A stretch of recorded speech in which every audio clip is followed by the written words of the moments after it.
Some killers don't just snap, they build. From petty crime to violence, to the moment they finally cross a line they can never come back from. Tonight, we're looking at 5 offenders whose pasts were full of warning signs, ignored, minimized, or missed completely, until their violence exploded into murder. These are not unsolved mysteries. These are not maybe cases. These are men who left a trail of fear, broken lives, and in some cases, entire communities changed forever. This is 5 repeat offenders who escalated to murder. Case 1. Liam James Reed, New Zealand's predator. It began with a disappearance that looked like a tragic accident. In November 2007, 27-year-old deaf woman Emma Agnew failed to come home after a night out in Christchurch, New Zealand. Her friends sounded the alarm immediately. Emma was responsible, punctual, deeply connected to her community. She didn't just vanish. Her car was found abandoned. Days later, Emma's body was discovered in a park. She had been brutally sexually assaulted and strangled. Investigators knew right away this was not random. This was targeted, sadistic violence. And then just 9 days later, another attack. A university student walking alone in Dunedin was ambushed, sexually assaulted, and stabbed repeatedly. Unlike Emma, this victim survived. Her description of the attacker, combined with forensic evidence, gave police the break they desperately needed. The man they were now hunting was Liam James Reed. Reed didn't come out of nowhere. His childhood was marked by instability, abuse, and abandonment. As a teenager, he cycled through foster homes, juvenile facilities, and early prison sentences. By his 20s and 30s, his record included assaults, threats, and weapons charges. Psychologists would later describe him as a high-risk, persistent, violent offender, someone whose aggression escalated every time he was released. Witnesses placed Reed near both crime scenes. DNA linked him to the surviving victim. Shoe prints matched the park where Emma was found. He was even carrying items tying him directly to the attacks when police caught up with him. In interviews, Reed was cold and combative, no remorse, constant contradictions. The prosecution described him as a predator driven by violent sexual impulses. In 2008, Liam Reed was found guilty of the rape and murder of Emma Agnew, the attempted murder, sexual violation, and robbery of the second victim. The judge imposed one of the harshest sentences in New Zealand history: life imprisonment with a minimum non-parole period of 26 years plus preventative detention, meaning he can legally be held in prison for life.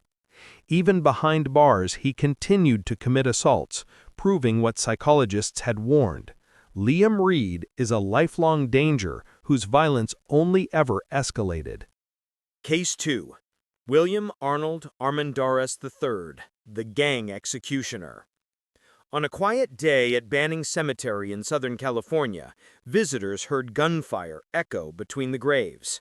When the smoke cleared, 3 people lay dead: Felicia McCafferty, Teresa Sanchez, and James Lara Jr., killed in broad daylight. At first, it looked like a single shocking incident, but investigators soon realized this was the culmination of 5 years of gang-motivated killings. The man at the center of it? William Arnold Armendariz III. Armendariz grew up in Banning, California, where gang territory and generational street violence shaped everyday life. By his teens, he was fully absorbed into a criminal street gang. Early charges included auto theft and weapons offenses. To his gang, he was loyal, reliable, controlled. Over time, that loyalty turned deadly. Between 2015 and 2020, Armendariz was tied to 5 murders, 1 attempted murder, all connected to gang retaliation and power struggles. Witnesses and associates later described a disturbing shift around 2018. Armendariz became more aggressive, more paranoid, more obsessed with gang identity and death symbolism. He began talking and acting like violence wasn't just part of his life. It was who he was. On August 2020, at Banning Cemetery, that mindset erupted. 3 people were executed. No hesitation, no mercy, a coordinated ambush. Armendariz fled the state almost immediately, sparking a multi-state manhunt. He was captured in Illinois, still armed and uncooperative. Once in custody, everything unraveled. Detectives connected him to murders going back to 2015, gang communications ordering or approving hits, ballistics tying his weapons to multiple scenes. Co-defendants, including his own brother Christopher Armendariz, were also charged. Christopher was later sentenced to 11 years for manslaughter in a related killing. For William Armendariz III, the evidence was overwhelming. Multiple victims, planning, gang motives, and a clear pattern of escalating violence. After years of investigation and a lengthy trial, a California jury made their decision: death. Armendariz was sentenced to die for 5 murders and 1 attempted murder, making him one of the most prolific and violent gang-motivated killers in recent California history. Case 3. Avante Armstead, friend turned killer. From the top of Rocky Butte in Portland, Oregon, the view is peaceful. Trees, city lights, open sky. But one day in 2015, at the bottom of that rocky cliff, children playing in the park made a horrifying discovery: the body of 22-year-old Irvin Batalla. At first, it looked like a tragic fall, but investigators quickly learned Irvin didn't slip, he was pushed. The man responsible wasn't a stranger, he was a friend, 19-year-old Avante Armstead. Armstead was already on Portland police radar. His record included theft, trespassing, and sex abuse. He floated between couches, temporary housing, and periods of homelessness. People who knew him described him as impulsive, quick to anger, and increasingly unstable. Irvin Batalla, on the other hand, was known as relaxed and trusting. He and Armstead moved in the same circles. On the day of the murder, they were just supposed to hang out and smoke. But something in Armstead had shifted. He talked more about money, status, needing a car, needing respect. Witnesses said that on the day at Rocky Butte, he was pacing, agitated, muttering to himself. Investigators later pieced together what happened. Irvin drove Armstead to Rocky Butte. They walked toward the cliff edge. At some point, without warning, Armstead shoved Irvin hard. A witness saw Irvin go over the edge, falling to the rocks far below. Armstead didn't call for help.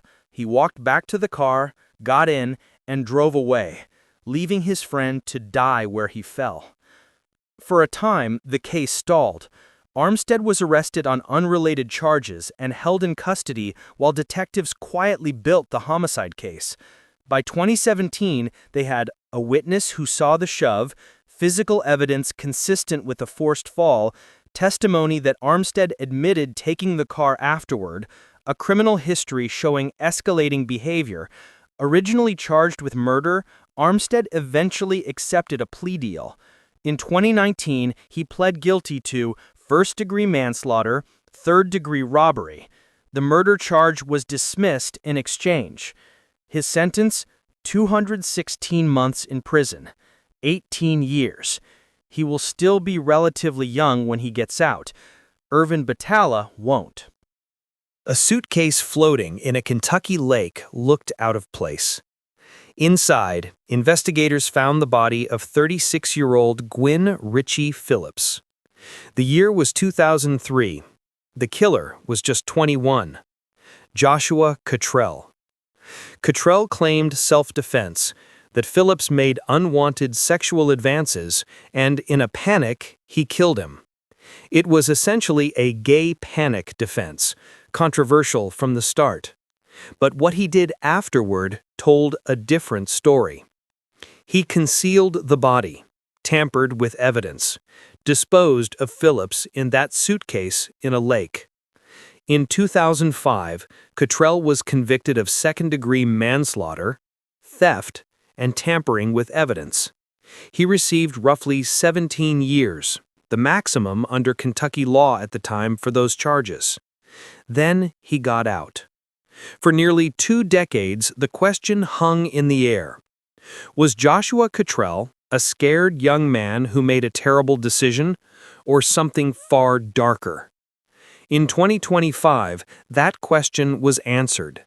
Inside the home of 37-year-old Kayla Blake and her 13-year-old daughter Kennedy McWhorter, violence erupted again. Both were stabbed to death. When police found Cottrell, he had blood on his clothes. He had a personal connection to Kayla. The scene showed signs of extreme violence. Once again, he stood over the ruins of people who trusted him. Investigators saw chilling parallels: a prior killing, a pattern of concealment and tampering, a willingness to erase people when they became inconvenient to him. This time the charges were much more severe. Murder, tampering with evidence again. As of now, Cottrell awaits trial for the double homicide. His first killing, once debated and rationalized, now looks very different in the shadow of what came next. His life is a stark example of recidivism, how a violent act, followed by release, can lead to even more devastating crimes when the underlying danger never truly goes away. On October 16, 2015, in Woodridge, Illinois, 24-year-old Cecily Dickey should have been safe in her own home. Instead, that day ended with her being stabbed and strangled to death by someone she trusted, her boyfriend, London Luckett. Luckett was no stranger to the criminal justice system. His record stretched back years: robbery, theft, armed robbery convictions across Indiana and Illinois. In 2005, he was sentenced to 15 years for armed robbery, but served only about 6. After his early release, his violent behavior continued.